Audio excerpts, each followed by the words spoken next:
ఈ రోజున మన ఆంధ్ర రాష్ట్రంలో ఏదైతే గత 2 రోజులుగా మా మాజీ మంత్రి యోగి రమేష్ గారు అలానే అంబటి రాంబాబు గారి ఇళ్ల మీద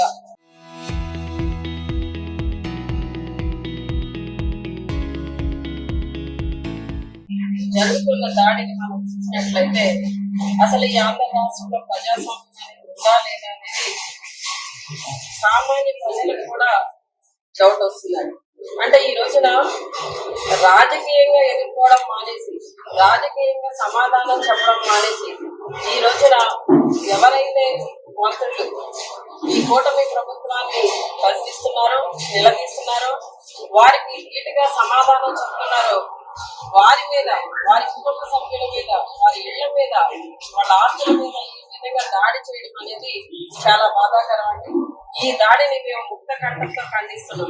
ఎందుకంటే ఈ రోజున ఆ దాడి చేసిన విధానం చూసినా, ఆ దాడి చేయడానికి వచ్చిన వ్యక్తులు ఉపయోగించిన పరికరాలు చూసినా నిజంగా చాలా బాధ అనిపిస్తుంది. ఇది ఆంధ్ర రాష్ట్రంలో లేదండి, ఏదో బీహార్లో అక్కడ ఎంతసేపు కొట్టుకుంటూ ఉంటారు కదా, యుద్ధాలు చేసుకుంటున్నట్టు ఒకళ్ళ మీద ఒకళ్ళు వాళ్ళు తీసుకొచ్చిన బాటిల్స్ లో పెట్రోల్, యాసిడ్ కలిపి ఆ ఇళ్ల మీద విసరడం, రాళ్లతో కొట్టడం. అక్కడ గ్లాస్ ఉందని నిజంగా అది చాలా తిక్కుగా ఉంది.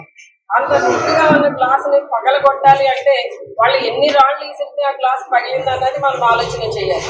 కర్రలతో దాడి చేయడం అంటే నిజంగా ఈ సంస్కృతి గతంలో మరి ఎప్పుడు కూడా ఈ ఆంధ్ర రాష్ట్రంలో లేదు. ఈ విధంగా ఇళ్ల మీద దాడి చేయడం, కుటుంబ సభ్యులను ఇబ్బంది పెట్టడం, కుటుంబ సభ్యుల మీదకి రావడం, వాళ్ళ ఆస్తులను ధ్వంసం చేయడం అనేది గతంలో ఎప్పుడూ లేదు. మరి కొత్తగా ఈ సాంప్రదాయానికి శ్రీకారం చుట్టింది ఈ కూటమి ప్రభుత్వం.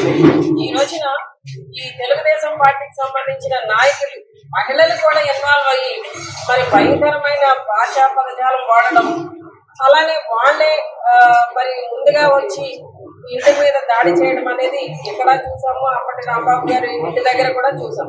అంటే నిజంగా ఈ రోజున ఈ పరిస్థితి ఎలా ఉంది అంటే పోలీసులే దగ్గర ఉండి వాళ్ళని ఏమాత్రం కూడా కంట్రోల్ చేయకుండా వాళ్ళని ఎంకరేజ్ చేస్తున్నట్టు కనిపిస్తుంది.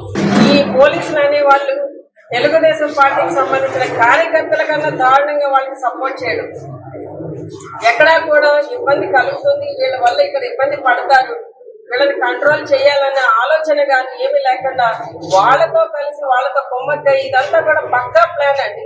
పక్కా ప్లాన్ తోనే వచ్చారు. ఈ ప్లాన్ ఈ విధంగా ఇబ్బంది పెట్టడానికి గల కారణం ఏంటి అని ఆలోచన చేస్తే నిన్న మొన్నటి వరకు తిరుపతి లడ్డు, శ్రీవారి లడ్డూని ఎంతగా వీళ్ళు అపవిత్రం అయిపోయింది, అందులో ఏవో యానిమల్స్ ఫ్యాట్ ఉంది, అది ఇది అని చెప్పి చాలా ఇష్టం వచ్చినట్టు మాట్లాడారు. ఈ రోజున దానికి ఆన్సర్ చేయడానికి వాళ్ళ దగ్గర ఎటువంటి సమాధానం లేదు కాబట్టి ఏదో ఒక డైవర్షన్ పాలిటిక్స్ తీసుకురావాలి. దానికోసం ఈ రోజున మా మాజీ మంత్రుల మీద ఈ విధంగా దాడి చేయడం అనేది జరుగుతుంది. ఈ రోజున ఎవరైతే మరి మా మాజీ మంత్రులు ఉన్నారో, యోగి రమేష్ గారు కానివ్వండి, అంబటి రాంబాబు గారు కానివ్వండి, వీరు మాట్లాడుతున్న మాటలు కూడా వాళ్ళకి కష్టంగా ఉన్నాయి. అంటే వాళ్ళని ప్రశ్నిస్తున్న విధానం, వాళ్ళకి సమాధానం చెప్పడానికి కూడా వాళ్ళకి వీలుగా లేదు. కాబట్టి ఈ రోజున ఆయన జైల్లో నిర్బంధించారు, అక్రమ కేసులు పెట్టారు, నిరూపణ లేవు, ఏమీ లేవు, ఆధారాలు లేవు. ఎవరు ఇష్టం వచ్చేట్టు వాళ్ళు ఎవరిని పెట్టాలనుకుంటే వాళ్ళని కేసులు పెట్టి, అక్రమ కేసులు పెట్టి లోపల పెట్టేస్తున్నారు. అలానే యోగి రమేష్ గారి అబ్బాయి రాజీవ్ని కూడా అకారణంగా జైలు పాలు చేశారు. ఎంత చేసినా కూడా వాళ్ళకి సంతృప్తి అనేది జరగలేదు కనుక మళ్ళీ ఏ విధంగా వాళ్ళని కక్ష సాధించాలి అని వాళ్ళ టీడీపీ నాయకులు, కొంత గోండాలుగా ఉన్న వాళ్ళు, రౌడీలుగా ఉన్న వాళ్ళు వచ్చి ఇళ్ల మీద దాడి చేయడం అనేది నిజంగా చాలా బాధాకరమైన విషయం. ఇలాంటి సంస్కృతికి వీళ్ళు తెరలేపుతున్నారు. ఇలాంటి తెరలేపడం అనేది కరెక్ట్ కాదని ఇప్పటికైనా మేము వాళ్ళకి చెప్తున్నాము. మరి హోంమంత్రి గారు ఉన్నారు అదితి గారు, మరి ఉప ముఖ్యమంత్రి గారు ఉన్నారు పవన్ కళ్యాణ్ గారు, మరి ఇలాంటి దాడులను ఎక్కడ ఖండించట్లేదు, కనీసం వాళ్ళని కంట్రోల్ చేయట్లేదు, పోలీసులకి ఆదేశాలు ఇవ్వట్లేదు. మరి ఈ పరిస్థితి ఇదే విధంగా కొనసాగితే ఈ రోజున ఈ ఆంధ్ర రాష్ట్రంలో శాంతి భద్రతలు ఉన్నాయా లేదా, మన ప్రజాస్వామ్యంలో ఉన్నామా లేదా అని ప్రజానీకం ఈ రోజున భయాందోళనకు గురవుతున్నారు. దానికి కారణం వీళ్ళ ప్రవర్తన అని ప్రజలందరూ కూడా అర్థమవుతుందండి. దయచేసి వీటన్నిటికీ కూడా స్వస్తి చెప్పాలని చెప్పేసి వైసీపీ తరపున మేము డిమాండ్ చేస్తున్నామని. చరిత్ర సృష్టించినోడు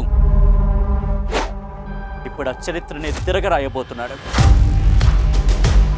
అబద్ధాల గోడల్ని బద్దలు కొట్టి నిజాలను రాగా మీ ముందుంచబోతున్నాడు.